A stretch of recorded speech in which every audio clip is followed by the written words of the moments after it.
दरम्यान काँग्रेसला रामराम ठोकल्यानंतर आता राधाकृष्ण विखे पाटील यांनी आपल्या आमदारकीचाही राजीनामा दिलाय।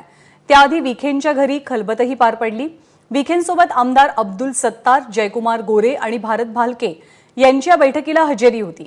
याशिवाय माढ्यातील भाजपचे खासदार रणजितसिंह निंबाळकर हेही बैठकीला उपस्थित होते। तर तिकडे सिल्लोडमध्ये अब्दुल सत्तारांच्या संभाव्य पक्षप्रवेशाला भाजप पदाधिकाऱ्यांचा विरोध पाहायला मिळतोय। सिल्लोडमध्येही या संदर्भात एक बैठक पार पडली। तर विखेंनी आपल्या आमदारकीचाही राजीनामा दिलेला आहे। दरम्यान आपल्या आमदारकीचा राजीनामा दिल्यानंतर विखे पाटील यांनी नेमकं काय म्हटलंय ते जाणून घेतले आमच्या प्रतिनिधी रश्मी पुराणिक यांनी। राज्याचे माजी कृषी मंत्री आणि विरोधी पक्ष नेते राधाकृष्ण विखे पाटील यांनी आता काँग्रेसच्या आमदारकीचा राजीनामा दिलेला आहे। सर, सांगू शकाल पहिला विरोधी पक्ष नेतेपद आणि आज काँग्रेसच्या आमदारकीचा राजीनामा दिला? अशी ज्या घटनाक्रम ज्या सगळ्या घडल्या होत्या लोकसभेच्या पासून, त्यातून एक प्रकारची पक्षाने जी अन्यायिक भूमिका घेतलेली होती त्याच्याविरुद्ध मग शेवटी निर्णय लोकसभेला मी घेतला। आणि आता उद्या नंतर होणाऱ्या सगळ्या बैठकीला पक्षाने ठरवलं की विखे पाटलांना बोलवायचंच नाही।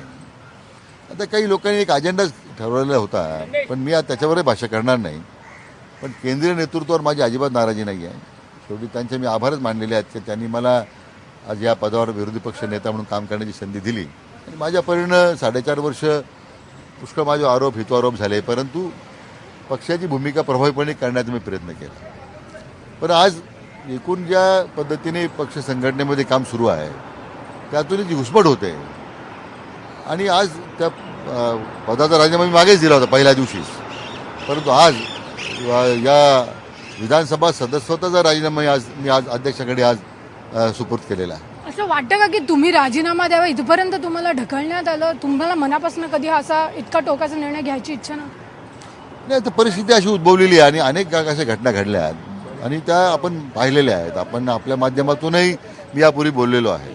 निश्चितपणे या सगळ्या विषयाबद्दल विचार करता की उद्या जर आपल्याला पक्षांतर्गतच जर त्या मंडळींना असं वाटत असेल की मी ते राहणं योग्य नाही आहे, तर आपण राजीनामा देणं उचित आहे। पक्षाचा नाही, विधानसभा सदस्यत्वाचा राजीनामा आता मी द्यायचं ठरवलं। आज तो अध्यक्ष महोदयांकडे तो सुपूर्द केलेला आहे। तुम्ही भाजपामध्ये लवकरच प्रवेश करणार आहात। प्रश्न असा आहे की तुमचा जो अनुभव आहे, तुम्ही कृषी मंत्री म्हणून जे काम केलं होतं राज्यात आणि भाजपाकडे सध्या कृषी मंत्री पदावर कोणी नाहीये, असं तो मंत्रिपदाचा द्यायचा नाही द्यायचा, भाजपात प्रवेश द्यायचा, तो सगळ्या त्या पक्षाच्या नेत्यांचा अधिकार आहे, त्याच्यावर मी भाष्य करणार नाही।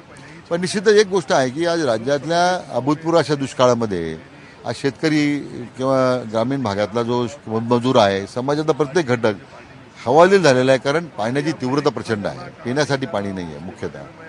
आणि त्यामुळे आज प्राधान्यानं पशुधन वाचवणं, लोकांचं स्थलांतर थांबवणं, शेतकऱ्यांना दिलासा देणं, सरकारने आपली काम करायला सुरुवात केलीच आहे। अधिक मला वाटतं प्रभावीपणे त्याच्यामध्ये काम करण्याची आवश्यकता आहे आणि सगळे मिळूनच मला वाटतं पक्षीय राजकारणाच्या पलीकडे जाऊन आता सगळ्यांनी मिळून जनतेला दिलासा देण्याचं काम केलं पाहिजे असं माझं मत आहे। ते राधाकृष्ण विखे पाटील यांनी स्पष्ट केलेलं आहे की राज्यात सध्या शेतकऱ्यांना खूप मोठा दिलासा देण्याची आणि पशुधन वाचवण्याची गरज आहे आणि सगळ्यांनी प्रभावीपणे त्यासाठी काम करण्याची एक गरज आहे आणि यातूनच त्यांनी पुढचे देखील संकेत दिलेले आहेत। कॅमेरामॅन रुपेश, रश्मी पुराणिक, एबीपी माझा, मुंबई।